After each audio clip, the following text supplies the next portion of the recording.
নমস্কার, তিথির রান্নাঘরে আপনাদের সবাইকে স্বাগত। আজকে আমি বানাবো কাঁঠাল দানার চিপস। তো চলুন দেখে নেওয়া যাক আজকের রেসিপি। আওয়াজ শুনে নিশ্চয়ই বুঝতে পারছেন কতটা মুচমুচে হয়েছে। নিয়ে নিয়েছি কাঁঠাল দানা, এবার এগুলোকে ছাড়িয়ে নেব। তবে হ্যাঁ, কাঁঠাল খেয়ে সাথে সাথে এই রেসিপিটা বানাতে যাবেন না। কাঁঠাল বীজগুলোকে 2-3 দিন রেখে তারপরে এই রেসিপিটা বানাবেন। তাহলে কাঁঠাল দানা ছাড়ানোর সময় নখে গেঁথে গিয়ে আর ব্যথাও হবে না, আর পাতলা পাতলা করে কাটতেও অনেক সুবিধা হবে। এবার একটা বাটিতে অল্প একটু হলুদ গুঁড়ো, অল্প একটু নুন নিয়ে নেব। দিয়ে দেবো তার মধ্যে একটু জল, দিয়ে এটা ভালো করে গুলে নেব।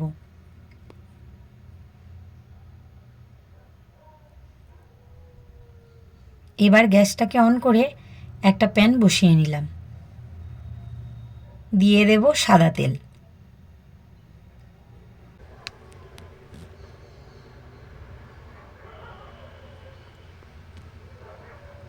তেলটা ভালো করে গরম হয়ে গেলে কাঁঠাল দানাগুলোকে ভেজে নেব। কাঁঠাল দানাগুলো যত পাতলা করে কাটবেন চিপস তত ভালো খেতে হবে।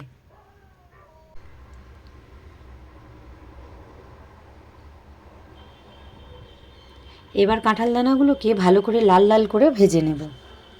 এবার দিয়ে দেবো এখানে নুন আর হলুদ যে গুলিয়ে রেখেছিলাম জলটা, সেই জলটা 2 চামচ দিয়ে দিলাম।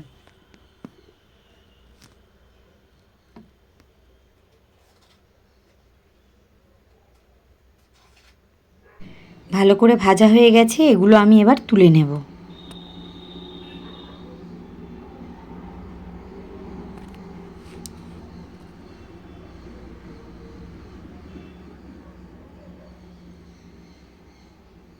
বাকি যেগুলো আছে সেগুলোকেও ভেজে নেব।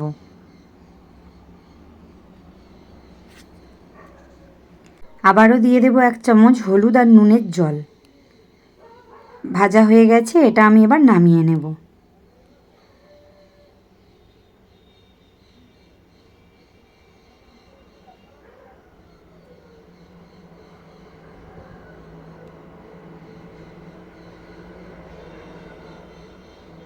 এখানে দিয়ে দেব কিছু মশলা।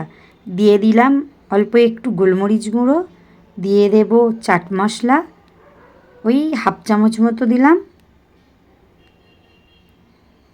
দিয়ে দেব ভাজা মশলা, আর দিয়ে দেব একটু বিট নুন। এবার এটাকে ভালো করে মেখে নেব। দেখুন কতটা ক্রিস্পি আর মুচমুচে হয়েছে। আমার এই কাঁঠাল দানার রেসিপিটা যদি আপনাদের ভালো লাগে তাহলে অবশ্যই লাইক, কমেন্ট, শেয়ার ও চ্যানেলটিকে সাবস্ক্রাইব করে দেবেন আর আমার পাশে থাকবেন।